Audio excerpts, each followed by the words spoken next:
और आप बोलते हैं कि हमने फ्री दे दिया जी, हम फ्री बिजली दे देंगे, फ्री पानी दे देंगे, और उसके बाद आप 5,000 करोड़ रुपया, मतलब केंद्र सरकार का कोई गरिमा होता है, और आप और आपके जो डिप्यूटी सीएम मनीष सिसोदिया बैठे हुए हैं वो भिखमंगों की तरह बैठकर बोलते हैं कि मुझे 5,000 करोड़ दे दो।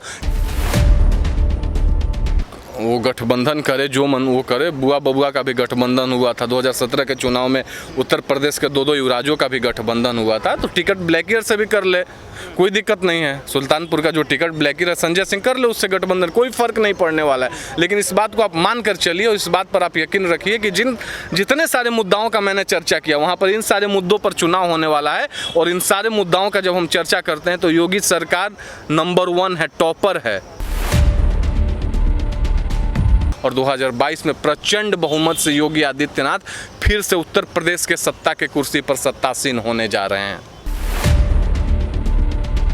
सुभाष जी, जिस तरीके से केजरीवाल राज्य भर राज्य जा रहे हैं और 300 यूनिट फ्री बिजली का मुहैया कराने की बात कर रहे हैं, क्या लगता है कि यूपी में भी यही फॉर्मूला लेके जाएंगे केजरीवाल?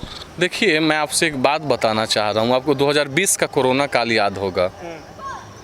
आप 300 यूनिट फ्री बिजली का बात कर देते हैं, लेकिन आप ये नहीं करते हैं कि बिजली का उत्पादन कहाँ से हो, हम और ज़्यादा रिसोर्सेज को बढ़ाने का कार्य करें। विभिन्न जगहों से ऊर्जा का स्रोत आए हमारे पास, और आप बोलते हैं कि हमने फ्री दे दिया जी, हम फ्री बिजली दे देंगे, फ्री पानी दे देंगे, और उसके बाद आप 5,000 करोड़ रुपया, मतलब केंद्र सरकार का कोई गरिमा होता है, और आप और आपके जो डिप्यूटी सीएम मनीष सिसोदिया बैठे हुए हैं वो भिखमंगों की तरह बैठकर बोलते हैं कि मुझे 5,000 करोड़ दे दो। क्यों दे दो? तो मुझे मेरे शिक्षकों को, मेरे पैरामेडिकल स्टाफों को, मेरे डॉक्टरों को देने के लिए मेरे पास पैसा नहीं बचा है। अब आप सोचिए कि केजरीवाल की ये नीति किस गर्त में लेकर जा रही है। क्या केजरीवाल के पास कोई योजना है? ये वही केजरीवाल है ना जो दिल्ली को लंदन बनाने निकले थे 2013 में, याद है ना आपको पत्रकार महोदय? दिल्ली लंदन बन गया? मैं आपसे पूछ रहा हूँ, दिल्ली लंदन बन गया? दिल्ली ही रहने देते तो ज़्यादा बेटर रहता। और आप हमको समझाइए कि उत्तर प्रदेश बीमारू राज्य, तो बीमारू राज्य का जब चर्चा किया जाता था तो ब से बिहार बीमारू का मतलब होता था, म से मध्य प्रदेश होता था, र से राजस्थान होता था, और बीमारू में जो यू है ना, उस यू से उत्तर प्रदेश रिप्रेजेंट होता था। ऐसे जगह को योगी आदित्यनाथ ने एक नए उत्तर प्रदेश के रूप में कैसे गठन करने का कार्य किया है।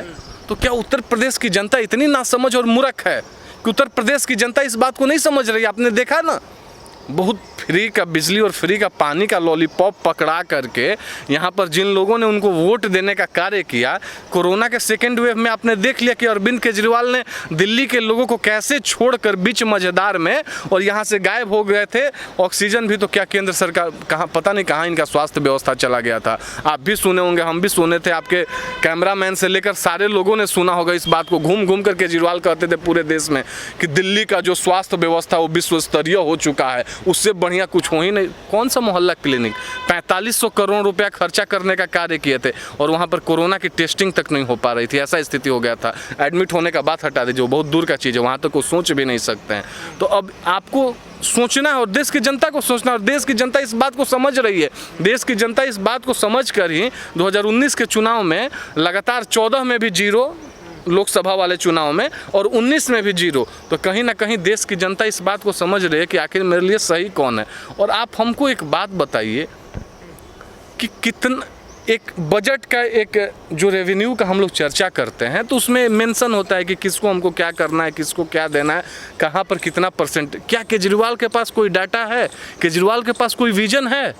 उत्तर प्रदेश जैसे बड़े जगह पर जहाँ पर 75 जनपद हैं, 80 लोकसभा सीट हैं, वैसे जगहों के लिए कुछ विजन तो होना चाहिए आपके पास। ये तो कोई भी कर सकता है। ये करना किसी के लिए भी बहुत आसान काम है कि कल को हम शुरू कर दें कि एक नया अपना सिगुफा छोड़ें कि हम ये आपको फ्री में दे देंगे, वो फ्री दे देंगे। तो ठीक है, बिजली आप फ्री में देने का बात कर ही रहे हैं, यमुना नदी को आप साफ़ करवाने वाले थे, और जाकर देखिए स्थिति यहाँ पर ITO के पास, वहाँ पे जो टॉक्सिक, जो पॉइजनस टॉक्सिक सामने आ रहा है, लोगों को उधर से निकलने में परेशानी होती है।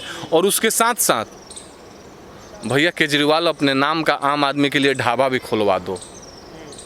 और कपड़ा का भी टेक्सटाइल, गुजरात जा ही रहे हो तो गुजरात में बहुत सारी कपड़ा मंडियां हैं, वहाँ से व्यवसायियों से बात कर लो और कपड़ों का भी व्यवस्था लोगों के लिए कर दो। तो जब पानी दे दोगे, खाना दे दोगे, और हाँ, दिल्ली में जितने सारे किराएदार रहते हैं, मकान मालिकों से बात कर लो और बोल लो कि इनसे किराया ना लिया जाए और वो किराया आप अपने सरकार से पे कर दीजिए। करके दिखाइए ये चीज़ यहाँ पर, फिर आपके मॉडल को पूरा देश मानेगा। और किस फ्री बिजली का बात करते हैं? इसी दिल्ली में 2020 में जब चुनाव था यहाँ पर, तो 4 महीना पहले उनको किराएदारों के बारे में चिंता हुआ था। 70% से ज़्यादा लोग यहाँ पर किराए के मकान में रहा करते हैं। एक जगह पे अगर 200 यूनिट आप फ्री दे रहे हैं, उसके ऊपर जितना बिजली का बिल जा रहा है उसका चार्ज आपने कभी देखा है कि कितना चार्ज होता है? वो नाक इधर से नहीं पकड़ रहे हैं, इधर से नाक पकड़ ले रहे हैं। लेकिन उत्तर प्रदेश की जनता वहाँ के विकासवाद की बात कर रही है, वहाँ पर राष्ट्रवाद की बात कर रही है, वहाँ पर 5-5 इंटरनेशनल एयरपोर्ट्स जो बन रहे हैं उसके बारे में चर्चा हो रहा है, वहाँ पर जो पूर्वांचल एक्सप्रेसवे और गोरखपुर लिंक एक्सप्रेसवे और बुंदेलखंड जैसे एक्सप्रेसवेज बन रहे हैं उसकी चर्चा हो रही है, वहाँ पर जो स्पोर्ट्स यूनिवर्सिटीज़ बन रहे हैं, वहाँ पर जो मेडिकल कॉलेजेस बन रहे हैं, इंजीनियरिंग कॉलेजेस बन रहे हैं, एजुकेशनल यूनिवर्सिटीज़ बन रहा है, वहाँ पर ईज ऑफ डूइंग बिजनेस में उत्तर प्रदेश जो देश में दूसरे स्थान पर आ गया है उसकी चर्चा हो रही है। इन्वेस्टर्स के लिए अगर सबसे फेवरेट डेजिग्नेशन कोई देश में है तो उत्तर प्रदेश है, वहाँ पर इस सब चीज़ों की चर्चा हो रही है। वहाँ पे कानून के राज की चर्चा हो रही है कि कैसे माफिया राज को समाप्त करके कानून का राज स्थापित किया गया।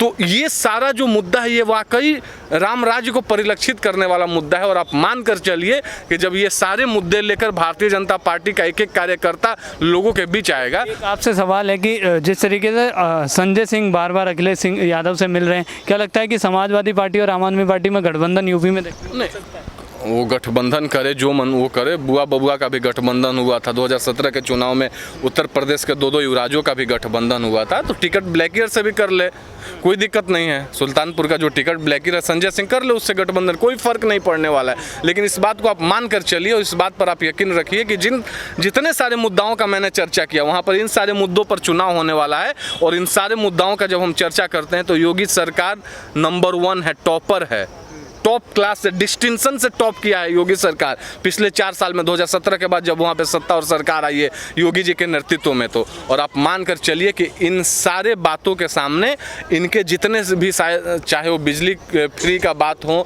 या किसी से गठबंधन करने का बात हो या ठगबंधन करने का बात हो, सब के सब धाराशायी हो जाएंगे। और 2022 में प्रचंड बहुमत से, 2017 में 312 सीट बीजेपी को आया था और दोनों गठबंधन को मिलाकर, मतलब कि जो बीजेपी के साथ अलायंस थे एनडीए गठबंधन, उसको मिलाकर 325 का सीट आया था आउट ऑफ 403। लेकिन आने वाले समय में 325 का भी आंकड़ा ये लोग पार करने जा रहे हैं और 2022 में प्रचंड बहुमत से योगी आदित्यनाथ फिर से उत्तर प्रदेश के सत्ता के कुर्सी पर सत्तासीन होने जा रहे हैं।